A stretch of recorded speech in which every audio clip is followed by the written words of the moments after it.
I am on my way to the hospital right now. It's about a 1 hour commute. I hope you can hear me. I'm on the highway and it is so loud. I made my coffee, got ready for the day, and I was listening to the audiobook of The Collective as I was getting ready this morning. And I made it through a couple of chapters of that, which is nice, just to get a head start on the day. I plan on stopping this morning to get some caffeine and continue listening. I'm really excited to see where the story takes me. And yeah, I'll keep you updated. A large sugar-free vanilla iced coffee with light cream. Coffee is secured, and now I'm going to listen to my audiobook. So I will catch you guys later on.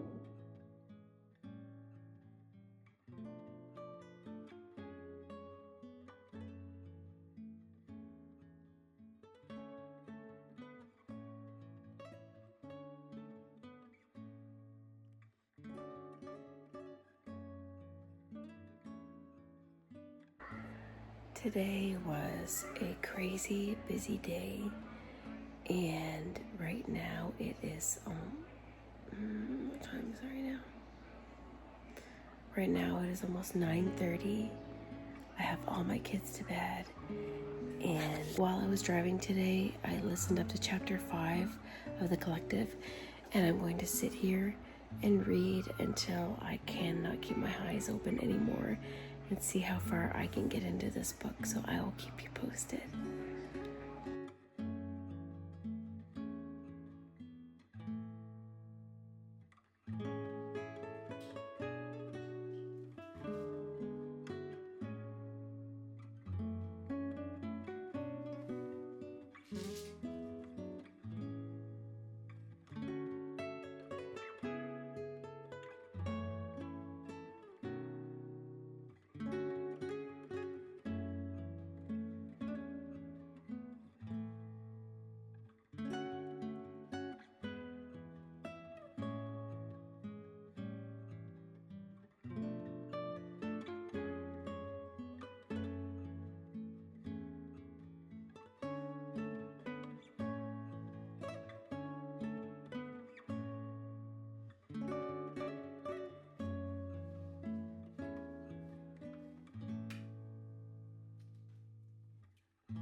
Just want to show you what time it is, just for full transparency. It's still Wednesday. I didn't bring my vlogging camera for the drive. There's really no safe place to put it without it falling over, and I don't want that to happen. This book is only 275 pages. I don't know if I will finish it tonight, just because like after this, it's like getting dinner ready, getting everyone ready for school tomorrow and stuff. So I think I'll finish this by tomorrow, but we might even get a 4th book in, you guys. I'm really happy with how the reading vlog has been going, and especially yesterday traveling to and from work. It was a bit of a commute, so I was able to listen to The Collective on my way. That actually really helped me out a lot. I don't normally use Audible. I like to have a book in my hand or a Kindle in my hand, but that was a huge help yesterday. So let's just keep on going and see how many books we can get done.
I had footage giving you my thoughts and opinions on the first 2 books that I read for this vlog, Our Little Secret and then The Collective. Well, I went to edit part of this video yesterday, and when I spoke into the camera, I couldn't hear anything. Like there was literally no sound. I thought, what's going on? Because I had my mic on, like everything was connected. Well, long story short, this camera stopped working for a while and I had to figure that whole thing out. And so I was really excited for this vlog to pick up the camera again, get my mic set up. I plugged it into the wrong output spot, whatever you want to call it, of my camera. So I feel like such a dunce. But anyway, it is what it is. What I'm going to do is at the end of this video, do all of my reviews. But today's a new day. It's okay. It is Friday. Kids are at school. I just get everything tidied up from doing lunches and got some laundry on the go. I'm at home today. And so I thought, well, I'm going to make some banana bread because my kids really enjoy that and they can have that first snack when they come home today. I have to whisper. Someone else is on a call, but I've been reading Someone Knows by Vi Keeland, and I'm going to listen to it on Audible just to get through this portion of the morning, and then I'm going to sit back, have my coffee, and read. So let's get making some banana bread.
Okay, you guys, it has been a few days since I have finished these books and we need to talk. Okay, let's start with Our Little Secret by Lisa Jackson. Lisa Jackson wasted no time in getting to the suspense in this book, which I really enjoyed because sometimes it takes a little while to build the story, whereas this, like, it just took off right away. So this follows our main character, Brooke. She is married to a man named Neil and they have been together for many, many years. They have a daughter. And Brooke has been doing some sketchy things. She has been having an affair with another man whose name is Gideon. He's kind of like the bad boy type, very mysterious. At the beginning, something happens between her and Gideon. You kind of see things start to unravel. Brooke is very, very paranoid about Gideon because of what happened at the beginning of this book. And she feels like her life is in danger. She worries about her daughter, that her life could be in danger just because of some things that are going on. And it really sends Brooke into this downward spiral of paranoia, basically. So you kind of follow her as she's navigating her way through that. There's this other element, like you notice while you're reading, you have a few unreliable characters in this book. There are other secrets that have been withheld from Brooke by her family members. There was this tension, this unspoken tension between Brooke and her husband. I was like, okay, Brooke isn't the only one with secrets here. Like, what are you hiding, Neil? Brooke's sister and Neil, there's something not right there with those two characters. There's just something very different, I should say, about them and the secrets that they are hiding. And as you read, you're trying to figure that out. I had an inclination of what was potentially going on. Turned out that the inclination was correct. So I didn't really find there to be a huge element of surprise with the ending of this book, especially how it tied up between Brooke and Gideon. I was just really hoping for more. How this book ended was very, I guess I should say, anticlimactic for me. I was just expecting to kind of be spooked a bit more, I guess. It just didn't hit home in that regard. However, this book had me intrigued for a good portion of it. I did enjoy the read. If you are new to the thriller genre, I would definitely recommend this book. I like Lisa Jackson's writing style. The beginning and the end had my full attention. In the middle of the book, Brooke's thoughts and feelings, things she would say, it just seemed a little bit repetitive to me, and so I kind of got a little bored. Yeah, I guess I was just hoping for more with that ending, but it was still a really good read.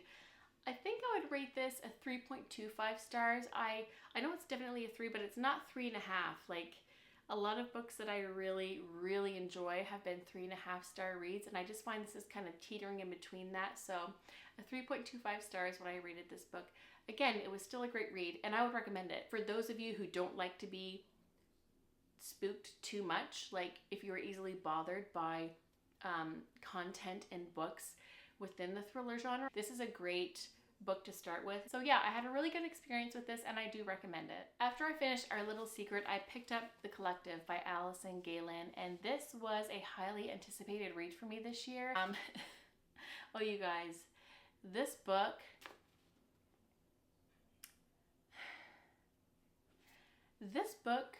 had me, how should I say it? This book disturbed me a little bit. I think that's the best way to describe this book. I haven't read any story quite like this ever before. This book follows our main character, Camille, and she has lost her daughter. Her life has been changed, as you can imagine, losing a child. I can't imagine that, but she is really in the depths of despair. Her marriage has fallen apart. She is reclusive. She doesn't have a social life. She's just really down in the dumps. The young man who took her daughter's life got away with it. Camille wants revenge. Someone reaches out to Camille and gives her a card. It's kind of like this support group, if you will, on social media. Anyway, so she joins the group and discovers that this group is more than just a support group. They are called The Collective. This is a group of women who seeks out revenge for the wrongdoings towards their loved ones. They are seeking revenge. And guys, I was really surprised. I don't know what I was thinking I would get out of this book, but I was really surprised with the details, to the lengths that people will go to seek revenge. And I think that's the part that really disturbed me. Like, I really enjoy reading thrillers, but this just hit on a completely different level. Some of the details really bothered me, and I don't know if it's just because I was putting myself like in that situation as kind of like a fly on the wall. You know, when I read books, I read them, but I also envision them in my mind as a movie. Like, that's how I read. I don't know if it's just me or I'm weird, but that's how I see it. I love thrillers. I love reading them. It's my favorite genre. But this was just completely different than what I had expected. So for that surprising factor, like, that definitely upped the star rating for me, just because I was so like shocked. It was definitely the shock factor. The ending of this book was surprising to me. The twist that happened, I was not expecting at all. If you are looking for something a bit darker, I would say that's a quick read. It will have you hooked, that's for sure. Just simply for the disturbing factor and the plot twist and the ending, you guys, I would give this a 4-star. It's because it bothered me that I'm giving it a higher rating. Normally in thriller books, like, your adrenaline gets pumping a bit, but you can kind of figure out what's going on. This just hit me on a completely different level. So if you're looking for something that's a bit more edgy, I would pick this one up for sure. 4 stars. The last book that I read is Someone Knows by, I think it's Vi Keeland. This book is about a professor of literature and creative writing, I believe is her title. Her name is Elizabeth Davis. I would describe this character as very morally gray, if you will. That would be a nice way to put it. She's morally gray. In the very first chapter of this book, we find out something very interesting that captures your attention. I really can't say what it is because yes, it would be a spoiler. But you guys, this woman is not who you think she is, I guess, is the only way I could say it. Obviously, something has happened in her past and someone else knows. The reader doesn't know who this person is, but they are sending chapters of a novel they're writing into this professor, pretending to be a student. And these chapters are describing what happened in Elizabeth's past down to a T.